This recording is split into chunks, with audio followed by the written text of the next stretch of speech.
महाराष्ट्र के परभणी शहर में कलेक्टर कार्यालय के सामने बाबा साहब अंबेडकर की मूर्ति है। इस प्रतिमा के सामने संविधान और संविधान की एक प्रति रखी हुई है। बताया जा रहा है कि कल शाम करीब 5:30 बजे एक उपद्रवी ने संविधान की प्रति को तोड़ दिया। घटना की एक प्रति को तोड़े जाने के बाद अंबेडकर के अनुयायी नाराज हो गए।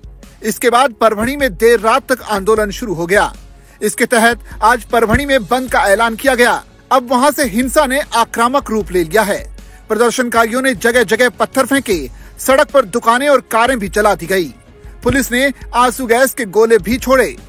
महाराष्ट्र के परभणी शहर में कलेक्टर कार्यालय के सामने डॉक्टर मठेफिरू ने बाबा साहेब अंबेडकर की मूर्ति के परभणी शहर के अंबेडकरी अनुयायी मूर्ति क्षेत्र में इकट्ठा हुए और सड़क रोको और रेल रोको भी प्रदर्शन किया। परभणी जिले में सुबह से ही सख्त लॉकडाउन है। तमाम अंबेडकरी लोग सड़क पर उतर आए हैं और सड़क रोककर मठेफिरू की इस हरकत का विरोध कर रहे हैं। तुमच्या मायचा भोग मार मार मार मार मार मार मार मार मार मार मार बाबासाहेब पळून गेले रे शिनालीचे।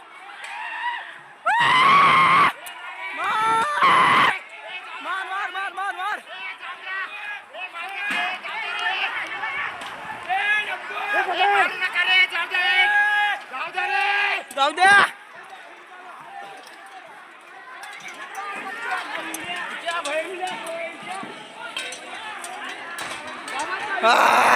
परभणीत काही समाजकंटकांनी बाबासाहेब आंबेडकर यांच्या पुतळ्याजवळ भारतीय संविधानाची तोडफोड केल्याचं वृत्त समोर येतंय। यानंतर वंचित बहुजन आघाडीचे अध्यक्ष प्रकाश आंबेडकर हे सुद्धा आक्रमक झालेत।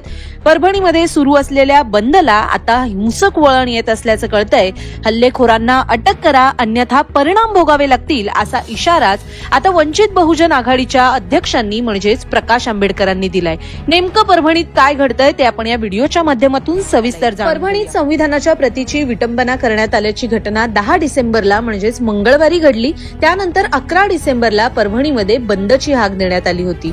या बंदला आता हिंसक वळण लागल्याचं समजतंय। आंदोलकांनी काही दुकानांवर दगडफेक केली आहे तर पोलिसांच्या काही गाड्यांवर सुद्धा दगड फेकण्यात आलेत, ज्यानंतर पोलीस आता ऍक्शन मोडवर आलेत। पोलिसांनी सुद्धा या आंदोलकांवर सौम्य लाठीचार्ज केल्याचं पाहायला मिळतंय। शहरात मोठ्या प्रमाणावर पोलीस बंदोबस्त तैनात करण्यात आलाय। परभणीतील या घटनेवर आता वंचित बहुजन आघाडीचे अध्यक्ष प्रकाश आंबेडकर यांनी थेट सरकारलाच इशारा दिला असून येत्या 24 तासात सर्व हल्लेखोरांना अटक केली नाही तर परिणाम भोगावे लागतील असाही इशारा दिलेला आहे। नेमकं प्रकाश आंबेडकर काय म्हणाले ते आपण पाहूया। बाबासाहेबांच्या पुतळ्याची किंवा दलित अस्मितेच्या प्रतीकाची अशी तोडफोड किंवा विटंबना होण्याची ही पहिलीच घटना नाही। वंचित बहुजन आघाडीचे परभणी जिल्ह्यातील कार्यकर्ते प्रथम घटनास्थळी पोहोचले। त्यांनी केलेल्या निषेध आणि निदर्शनांमुळेच पोलिसांनी एफआयआर दाखल करून घेतला। एका समाजकंटकाला सध्या अटक करण्यात आली आहे।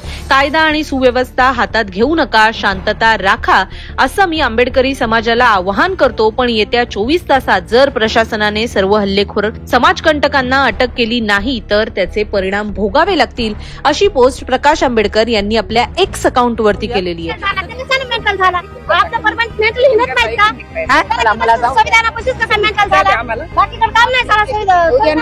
मला बोलायचं नाही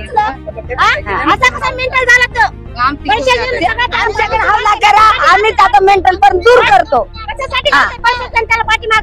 कुणाचा हात आहे पाठीमाग, ज्याचा हात आहे त्याला पण हजर करा। गोर गरीबाचा त्याला दिसतो। आंबेडकरांना किती जणांना दिले, सगळे माळी कोळी समार कुंभार सगळ्याला सवलती दिल्या। आम्हाला फक्त बोकाला कमी केलेलं आहे। सर्वजण आमचे तयार आहेत आणि तो कोण आहे त्याच्या पाठीमागे हात ते आज आम्हाला कळायलाच पाहिजे, नाही तर आम्ही रणी उतरल्याशिवाय राहणार नाहीत आणि भर चौकात त्याला जाळल्याशिवाय सोडणार नाही। 4:30च्या सुमारास डॉक्टर बाबासाहेब आंबेडकर पुतळ्याजवळ भारतीय संविधानाच्या स्टॅच्यूची एका अमानुष कृत्य असणाऱ्या माणसाने विटंबना केलेली आहे। या विटंबनेचा परभणी जिल्ह्यामध्ये आज पूर्ण परभणी जिल्हा बंद ठेवून आंबेडकरी अनुयायी आंबेडकरी महिला यांनी निषेध व्यक्त केलेला आहे व याच्या पुढे अशी घटना महाराष्ट्रात किंवा भारतामध्ये झाल्यावर आंबेडकरी जनतेचा हा उद्रेक महाराष्ट्र सरकार केंद्र सरकार यांना याचं उत्तर द्यावं लागेल आणि याच्या नंतर सुद्धा ह्या आरोपीला योग्य ते शिक्षा दिली नाही तर आंबेडकरी अनुयायी, आंबेडकरी महिला, आंबेडकर भीमसैनिक यांचा उद्रेक झाल्याशिवाय राहणार नाही। हे एक झलक आहे।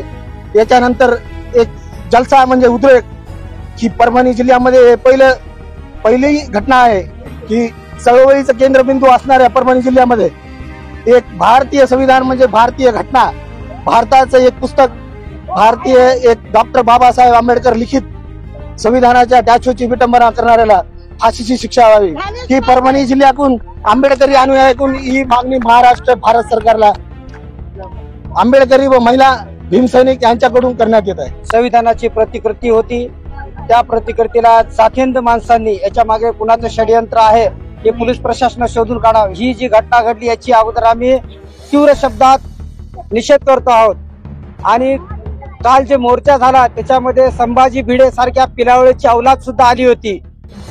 परभणी जिल्ह्यातील जी गुप्तचर संघटना आहे निष्क्रिय ठरलेली आहे, तर यांना माझी प्रशासनाला विनंती आहे की या घटनेमाग ही जी अमानुष घटना घडलेली आहे त्या व्यक्तीवर देशद्रोहाचा गुन्हा दाखल करून त्यांना कठोर शासन करावं, अन्यथा आंबेडकरी समुदाय हा परत रस्त्यावर उतरल्याशिवाय राहणार नाही। ही जी घटना घडलेली आहे या घटनेमागे कुणाचं डोकं आहे, षडयंत्र कुणा रचलेलं आहे याची सुद्धा सविस्तर चौकशी व्हावी अशी सगळ्या महाराष्ट्रातील आंबेडकरवाद्यांची मागणी आहे। जर काही ताबडतोब यांनी याच्यावर सीबीआय किंवा सीआयडी मार्फत चौकशी नाही झाली तर आम्ही परत रस्त्यावर उतरू। जय भीम, जय संविधान, जय भारत।